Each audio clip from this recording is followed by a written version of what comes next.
Hello champions, welcome back to Edugrown. तो बच्चों, हम वापस आ गए हैं अपने नए चैप्टर के साथ, जो कि है हमारा शुक्र तारे के समान। ठीक है, जो चैप्टर है हमारा शुक्र तारे के समान, इसके लेखक है स्वामी आनंद जी। ठीक है, उन्होंने शुक्र तारे के समान तुलना की है। जो इसके लेखक हैं शुक्र तारे के समान स्वामी आनंद जी, इनके बारे में इन्होंने बात की है, वो थे महादेव भाई देसाई जी। ठीक है, इनके ऊपर ये चैप्टर लिखा गया है। अब इनके बारे में इन्होंने इसलिए शुक्र तारे के समान इसलिए उनकी कल्पना की है, क्योंकि जैसे ही आकाश में शुक्र तारा एक अलग ही अपनी आभा बिखेरता है, उसी तरह महादेव भाई देसाई जी जो थे, वे भी अपनी बेजोड़ आभा और प्रतिभा से देश में अपनी आभा बिखेर रहे थे। ठीक है, इस चैप्टर के जो लेखक हैं उनके बारे में हम पहले थोड़ा जान लेते हैं। इनके लेखक है स्वामी आनंद जी। ठीक है, इनके बारे में हम जानेंगे। इनका जन्म हुआ था गुजरात के काठियावाड़ जिले के किमड़ी गांव में 1887 में। जब लेखक 10 वर्ष के थे, तब कुछ साधु इन्हें अपने साथ हिमालय की ओर ले गए और इनका नामकरण किया स्वामी आनंद। तो साधुओं ने इनका नामकरण क्या कर दिया था? स्वामी आनंद। इन्हें मूल रूप से हिम्मत ताल के नाम से भी जाना जाता था। इनका मूल नाम था हिम्मत लाल के नाम से इन्हें जाना जाता था। 1907 में स्वामी आनंद स्वतंत्रता आंदोलन से जुड़ गए थे। महाराष्ट्र में कुछ समय तक इन्होंने तरुण हिंद अखबार निकाला। उसके पश्चात ये बाल गंगाधर तिलक के केसरी अखबार से जुड़ गए थे। मतलब एक के बाद ये नए नए अखबारों से जुड़ते रहे। उसके पश्चात ये 1917 में गांधी जी के संपर्क में आए और उनके साथ उन्होंने नवजीवन और यंग इंडिया का निर्देशन की व्यवस्था इन्होंने संभाल ली थी। इसी बहाने उन्हें क्या हुआ, गांधी जी के जो सहयोगी मित्र थे या सहयोगी थे महादेव भाई देसाई, उनके और बाद में प्यारेलाल जी को भी नज़दीक से जानने का इन्हें मौका मिला था। तो ये पूरा जो चैप्टर उन्होंने लिखा है महादेव भाई जी के व्यक्तित्व पे लिखा, कि वे किस तरह से अपनी लेखन में अपने शब्दों का उपयोग करते थे, कितने अपने काम के प्रति वे डेडिकेटेड थे, कितने अच्छे से उन्होंने अपनी दोस्ती को समर्पित थे। ठीक है, तो जानते हैं हम। प्रस्तुत पाठ शुक्र तारे के समान लेखक स्वामी आनंद जी के द्वारा लिखित है। वास्तव में यह पाठ मूल रूप से गुजराती भाषा में लिखा गया है। मतलब ये जो चैप्टर है स्वामी आनंद जी ने गुजराती भाषा में लिखा है, पर ये हमारे सामने हिंदी रूप में आपके सामने प्रस्तुत है। इस पाठ में लेखक ने गांधी जी के निजी सचिव, मतलब जो उनके पर्सनल सेक्रेटरी थे, महादेव भाई देसाई जी की बेजोड़ प्रतिभा और व्यस्ततम दिनचर्या को उकेरने का प्रयास किया है। मतलब उनकी जो डेली रूटीन होता था, उसमें वो कितने व्यस्त रहते थे और उनको किस तरह से मैनेज करते थे, उसके बारे में उन्होंने ये पूरे चैप्टर में डिस्कस किया है। इस पाठ के माध्यम से महादेव भाई की निष्ठा, सरलता, सज्जनता, समर्पण, लगन आदि की लेखक ने पूरी ईमानदारी से शब्दों में पिरोया है। मतलब उनकी जितनी भी अच्छी अच्छी क्वालिटी थी, उन्होंने छाट छाट के इस चैप्टर में आपके सामने रखा हुआ है, कि वे कितने महान लेखक थे और उनकी लेखनी बहुत ज़्यादा निराली थी। मतलब जैसे हमारे आकाश में शुक्र तारा एक अलग ही अपनी आभा छोड़ता है, एक अलग ही अपनी चमक छोड़ता है, उसी प्रकार महादेव भाई भी अपनी लेखनी उतनी ही उनकी स्पष्ट और चमकदार होती थी। यहाँ पे लेखक कहते हैं, रेखा चित्र के माध्यम से लेखक ने महादेव भाई की तुलना शुक्र तारे से की है, जो सारे आकाश को जगमगा कर दुनिया को मुग्ध करके अस्त हो जाता है। मतलब शुक्र तारा जब निकलता है तो सबसे ज़्यादा चमकता है और पूरी दुनिया एकदम उस तारे को देखने लगती है, तब उसके बाद वो अपने आप अस्त हो जाता है। ठीक उसी प्रकार महादेव भाई भी आधुनिक भारत की स्वतंत्रता के उषा काल में वैसी ही आभा से हमारे आकाश को जगमगा कर और देश दुनिया को मुग्ध करके शुक्र तारे की तरह अचानक अस्त हो गए। मतलब उन्होंने अपनी जो आभा थी, अपनी जो कला थी, उसको पूरी दुनिया को मुग्ध कर दिया अपनी कला से, और अचानक क्या हुए, शुक्र तारे की तरह अस्त हो गए। मतलब उनकी अचानक से मृत्यु हो गई। बात है महादेव भाई देसाई 1917 में जब गांधी जी से मिले, तब गांधी जी ने उन्हें पहचान कर अपना उत्तराधिकारी के रूप में नियुक्त किया था। मतलब अपने सबसे बड़े अधिकारी के रूप में उन्हें वहाँ पे स्वीकार किया। मतलब गांधी जी के बाद उनका जो सारा काम होता था, अगर वो कोई देखता था, तो वे थे महादेव भाई देसाई। उसके बाद 1919 में जलियांवाला बाग हत्याकांड के वक्त जब गांधी जी को गिरफ्तार किया गया, तब उन्होंने महादेव भाई जी को अपना उत्तराधिकारी माना। उन दिनों गांधी जी के सामने अंग्रेजों द्वारा अत्याचारों और जुल्म सितम की जो दल कहानियां सुनाने आते थे, महादेव भाई उनकी संक्षिप्त टिप्पणी बनाकर गांधी जी के सामने पेश करते थे, ताकि आने वालों के साथ उनकी रूबरी मुलाकातें भी करवाते रहें। तो मतलब क्या होता था, जब अपना ये जलियांवाला बाग हत्याकांड हुआ था तो गांधी जी को गिरफ्तार कर लिया गया था। उसके बाद जब अंग्रेज़ों का अत्याचार बढ़ रहा था तो क्या होता था, कई सारे लोग अपने अत्याचारों की कहानी बताने या अपनी समस्या लेके गांधी जी के पास मिलने आते थे। तो बहुत सारे लोग आते थे, तो महादेव जी क्या करते थे, सारी लोगों की समस्या सुनकर उनको अपने छोटे छोटे शब्दों में नोट करके गांधी जी के सामने रखते थे, ताकि सब लोग मिल भी सके और ज़्यादा समय की बर्बादी भी ना हो।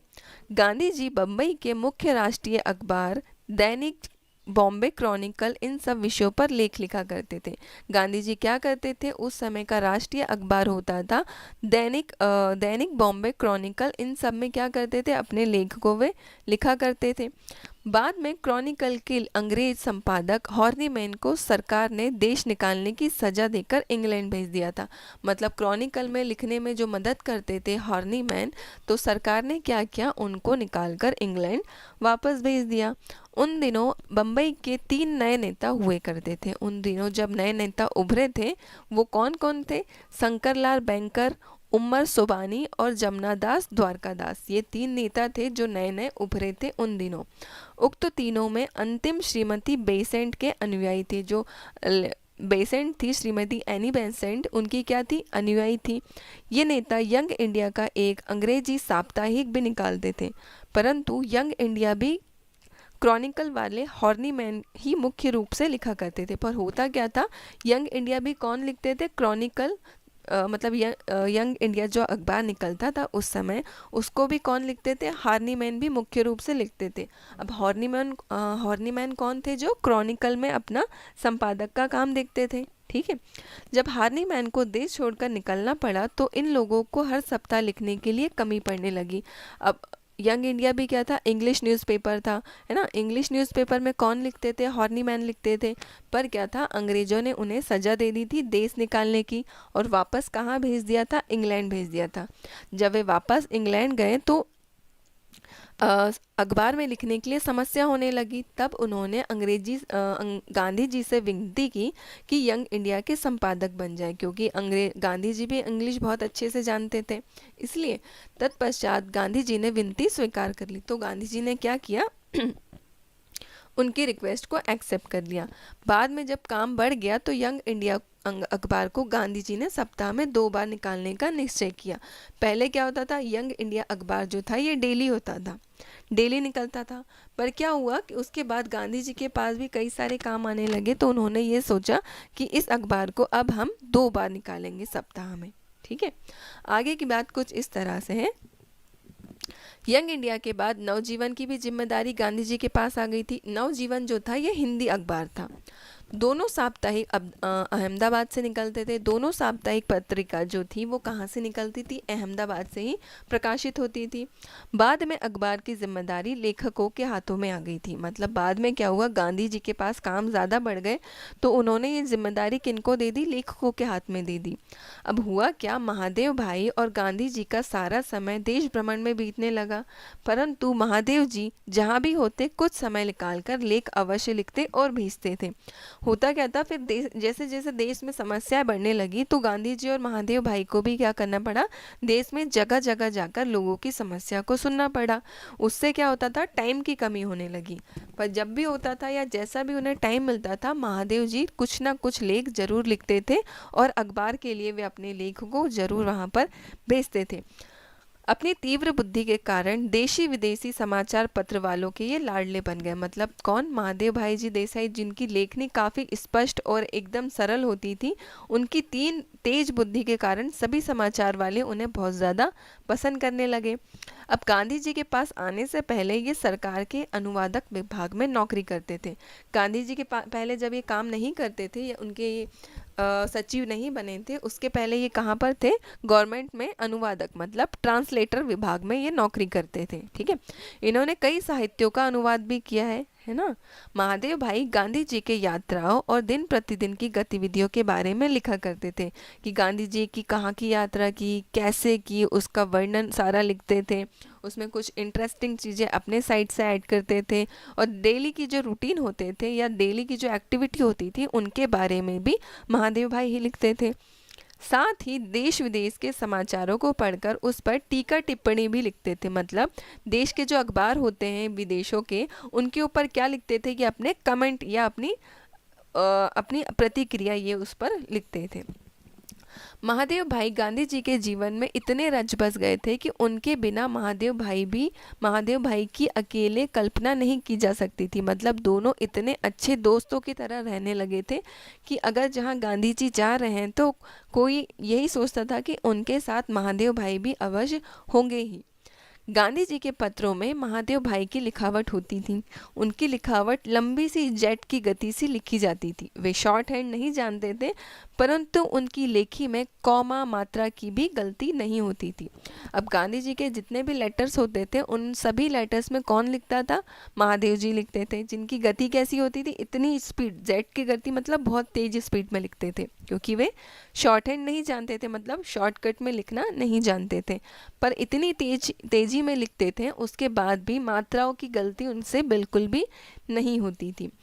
इसलिए गांधी जी अपने मिलने वालों से बातचीत को उनकी नोटबुक में मिलान करने को कहते थे।